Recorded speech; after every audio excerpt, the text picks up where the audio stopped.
Avengers ডুমসডের নতুন promo art আমাদের সামনে চলে এসেছে।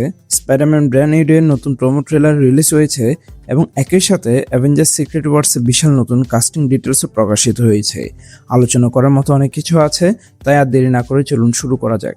প্রথমে কথা বলে অ্যাভেঞ্জার্স ডুমসডে সেই প্রোমো আর্ট নিয়ে। এখানে অ্যাভেঞ্জার্স, ফ্যান্টাস্টিক ফোর এবং এক্সম্যানের বিভিন্ন চরিত্রকে দেখা যাচ্ছে। এই প্রোমো আসলে ডুমসডের নতুন মার্চেন্ডাইজের অংশ, কারণ এখানে চরিত্রগুলো কস্টিউম একদম ডুমসডে ডিজাইন অনুযায়ী। ফ্যান্টাস্টিক ফোরের ক্ষেত্রে আগে থেকে শোনা গিয়েছিল যে তারা সাদা লেদার জ্যাকেট পরবে যেখানে নীল কলার থাকবে। আগের কিছু লিক এবং প্রাথমিক মার্চেও এই লুক দেখা গিয়েছিল। ঠিক একইভাবে এখানে তাদের সাদা জ্যাকেট লুক আবারও নিশ্চিত করা হয়েছে। এছাড়া গ্যাম্বিট এবং সাইক্লোপসকে তাদের কমিক অ্যাকুরেট কস্টিউমে দেখা যাচ্ছে। আর বিস্ট তার পুরো বেস্ট মোড ফর্মে হাজির। দি মার্ভেলসের পোস্ট ক্রেডিট সিনে আমরা বিস্টকে হোয়াইট কোটে দেখেছিলাম, কিন্তু এখানে সে সম্পূর্ণ আনচেঞ্জ। এখন প্রশ্ন হলো, হাল্ক বা দি থিং এর মতো চরিত্রের পর বিস্টকে মার্ভেল কিভাবে হ্যান্ডেল করবে?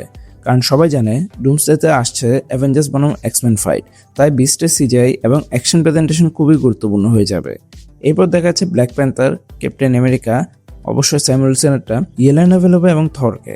থরের ক্ষেত্রে একটি ইন্টারেস্টিং ডিটেল হলো সে তার হাতে মেয়নে ধরেছে, যদিও পুরো হ্যামারটা দেখা যাচ্ছে না, শুধু হ্যান্ডেল অংশ দেখা যাচ্ছে।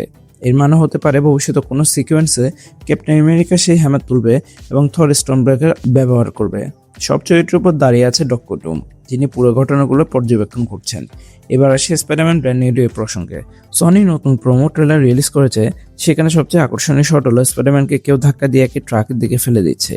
সে তার স্পাইডারম্যান স্যুটের উপর সোয়েটার, বিনি এবং লেয়ার পরেছে। এই লুকটা অনেকটা দি অ্যামেজিং স্পাইডারম্যান 2 এর সেই গ্রোসারি স্টোর সিনের কথা মনে করিয়ে দেয়, যেখানে অ্যান্ড্রু গারফিল্ডের স্পাইডারম্যান শীতের পোশাকে দেখা গিয়েছিল। এটা প্রায় নিশ্চিত যে এটি পিটার পার্কারের হোমমেড স্যুট, কারণ আগের স্টার্ক স্যুট ছিল তাপমাত্রা নিয়ন্ত্রণে সক্ষম, কিন্তু এই স্যুটে তাকে আলাদা করে শীত থেকে বাঁচতে হচ্ছে। ট্রেলার থেকে বোঝা যাচ্ছে শুরুতে স্পাইডারম্যান বিভিন্ন ভিলেনের সাথে ফাইট করবে এবং ধীরে ধীরে নিজের স্যুট আপগ্রেড করবে। আর পিটার পার্কারকে সবাই ভুলে গেল, সে এই পৃথিবীকে ভুলে যায়নি। এই থিমটাই পোস্টারে স্পষ্টভাবে দেখানো হয়েছে। এবার আসি অ্যাভেঞ্জার্স সিক্রেট ওয়ার্সের কাস্টিং আপডেট।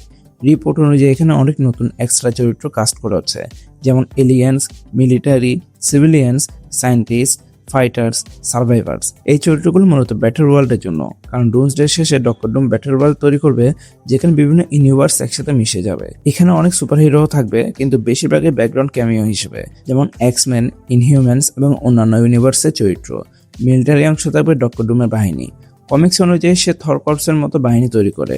সায়েন্টিস্ট অংশটি হতে পারে রিড রিচার্ডস এবং হ্যাং ম্যাকের মতো চরিত্রদের রেজিস্ট্যান্স গ্রুপ।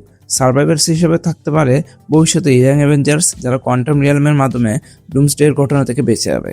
এদের নেতৃত্ব দিতে পারে মিস মার্ভেল, কেট বিশপ এবং অন্যান্য ইয়াং অ্যাভেঞ্জার্স সদস্যরা। এছাড়া পেড্রো পাস্কাল তার ইন্টারভিউতে বলেছেন যে ডুমসডে কাস্ট খুবই ট্রাভেল মেকার্স এবং একদম বড় স্কেল সুপার হিরো ফিল্ম হতে যাচ্ছে। সব মিলিয়ে ডুমসডে এবং সিক্রেট ওয়ার্স এমন দুইটি বিশাল প্রজেক্ট যেগুলো এমসিইউর ইতিহাসে সবচেয়ে বড় মাল্টিভার্স ইভেন্টকে ঘটাতে চলেছে। তোমার মতো এই নতুন প্রোমো আর্ট, স্পাইডারম্যান ট্রেলার আর সিক্রেট ওয়ার্স এর কাস্টিং কোনটা সবচেয়ে বেশি ইন্টারেস্টিং মনে হয়েছে? কমেন্টে অবশ্যই জানাবে তোমাদের মতামত। ভিডিও ভালো লাগলে লাইক এন্ড শেয়ার করিও। চ্যানেলে নতুন হয়ে থাকলে চ্যানেলকে সাবস্ক্রাইব করিও। Thanks a lot for watching guys. দেখা হবে পরে কোনো ভিডিওতে।